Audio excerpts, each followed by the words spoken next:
Salam Türkmen Portal web-saytymyzyň mehriban tamaşaçylary. Bugun Türkmenistanyň Sowda Senagat Edarasynda Owodun Ak Mermerli Aşgabat güni münasibetli Ak şäherim Aşgabat adly 22-nji köporly halkara sergi öz işine başlady. Bugunky sergiden hem gyzykly pyrsatlary size ýetirmekle makul bildik. Ondan näme bizden daşlaşmaň, gyzykly pyrsatlar öňümizde.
Mehmanlar görüşmek üzere. Bugün gepleşigimizde Çarkı Pelek Hal dükanynyň pavilyonuna dowam edýäs.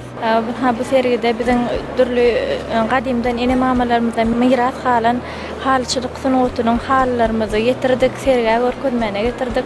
Bu sergide biz gadimy ene mamalarymyzdan miras halan gadimy nusgalarymyzy täzeden dikeldip, biz hal açdyp, täze görnüşli hallarymyzy hödürlemäne geldik. Bizim bu görýän sumkamyz biziň gadymdan gelýän torgu nusgasynyň naqşyny salyp biziň dürli tebigatymyzyň ýetirenklerinden biziň gelin gyllamyz täze libaslar bilen günne bir bedegine bede goşýar.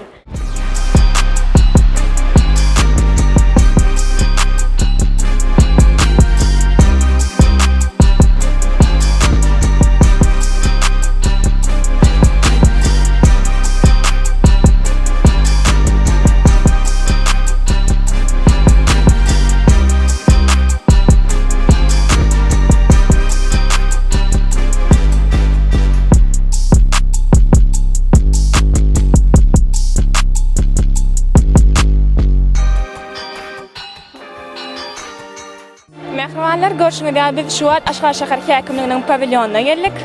Salam, ilk bilen bayramlaryňyzy gutlaýan, özüňiz bilen taşdyraýyn. Sağ olun, men Türkmen Döwlet Medeniýet Institutynyň talibi Ortaç Altymyradowa.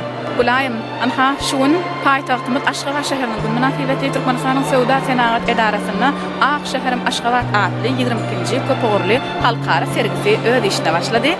Bu ýerdäki makyat bolsa 2021-nji ýylda Aşgabat şäheriniň 140 ýyllyk münasibetli Gahryman arkadagymyň mübarek kadamynyň düşmegi bilen gurulup ulanylmagy berilmegi meýilleşdirilýän Aşgabat City'niň makyady. Aşgabat City'niň makyady şu ýerde bir ul orny ýylýady, özüniň gözelligi, owodonlygy bir guruluş taýdanam. Şol makyady Senagatçylar we telekeçiler birleşmesiniň agzasy Gülemri Hojalyk Jemgyýetiniň hünärmenleri şu makyady taýýarlamakda uly işler alyp bardylar. Sağ olun, Ortaç gyzykly görünýäňiz üçin biz hem sizi bayramyňyz bilen gutlaýar, işiňizde üstünlik dileýäs.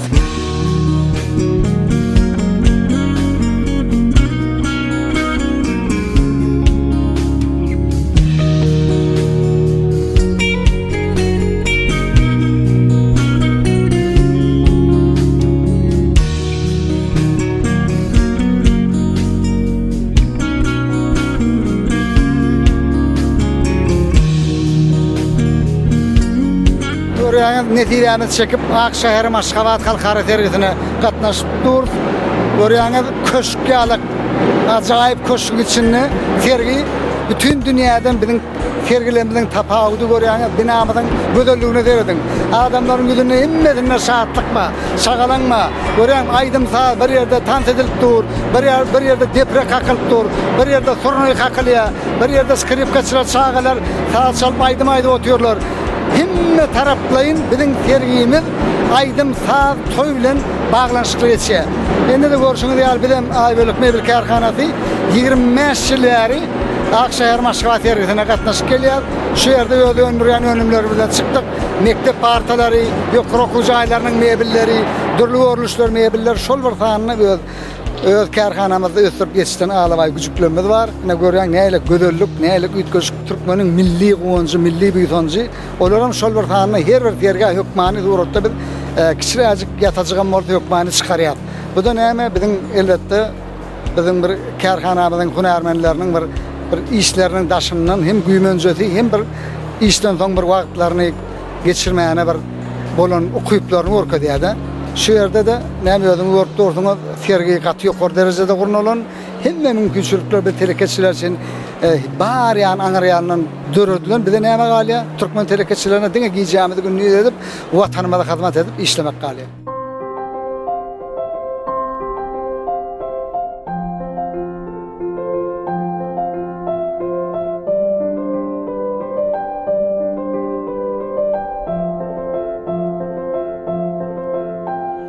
Hazırkı duran yerimiz Rowşan Husus Kärhanasynyň sergi pavilyony berkarar dowlatyň täze ýamynyň galkynyşy döwründe hormatly prezidentimizin esasy aladalarynyň biri ýurdumyzda telekeçilik podogyny ösürmek bolup durýar. Elbetde telekeçilik podogynyň ösmegi bilen ýurdumyzyň zähmeti okypla agla we adamlarynyň iş bilen üçünçüligi hem ýola goýulýar. Şeýle işgärlerini öz goýunyna jemlän uly kärhanalaryň biri hem Rowşan Husus Kärhanasy. Iň esas bellemel zatlaryň biri hem Gulaýym bu husus kärhananyň çiğ malynyň agla we böyle hususan 85 götürme öz ýurdumyzdan öňe bu diýmek diýsen uly zat sebäbi bu dowlatymyzyň ykdysady podogyny ösmegine öz täsirini ýetirýär. 15 götürme daşar dowlatdan getirilýär. Bir aýyň dowamly husus kärhana 15 000 jüwit aýakgaplary öndürýär. Diňe bir aýakgaplar däl eýsem gapçyklary, torbalary, okuw sumkalaryna öndürýär. Bu kärhananyň esas maksady halkymyza gowy önümler bilen hyzmat etmek bilen bir hatarda importyň möçberini azalyp eksport hasam ýokarlandyrmak. Eksport barada aýtmagy diýsen uly zatlar sebäbi şu Rowşan Husus Kärhanasy Russiýa dowlatynyň Moskwa şäherinde Rowşan Husus Kärhanasy ady bilen öz aýakgap dukanyny açdy. Bu eýem diňe bir diýsen bu sanyrjy hawa diňe önüme eksport edenek eýem şol ýerde sowdany nokadyny döretdi. Rowşan Husus Kärhanasy soňky ýyllarda gurulşy işler bilen hem giňden meşgullanýar.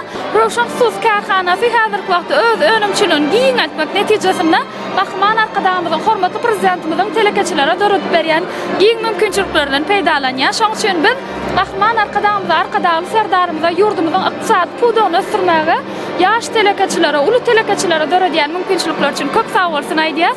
İşleňizde uluslyny arzu edýäs. Sag bolun, bizim siziň işleňizde mundan meýlem üstünlikler arzu edýäs. Bayramlaryňyz gutly bolsun.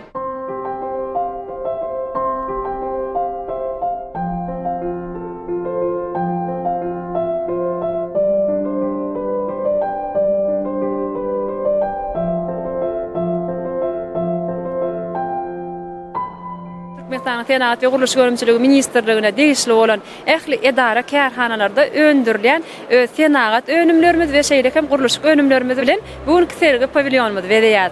Türkmen mermer ýapyk görnüşli paýdarlar jemgyýeti şu özüniň täze tagara daşlarynyň ýüzüne nagyş çekilen önümleri bilen bugünkü sergi täze önümlerini getirdi. Şu tagara daşlarynyň görüşmedi ýaly ýüzüne nagyş çekilenden her müşteriniň öz islegine laýyklykda ýüzüne surat çekip bolýar. Şu günkü serge ýene getiren täze önümlerimiziň biri hem bu hem tagara daşynyň ýüzüne haly göl çekilen.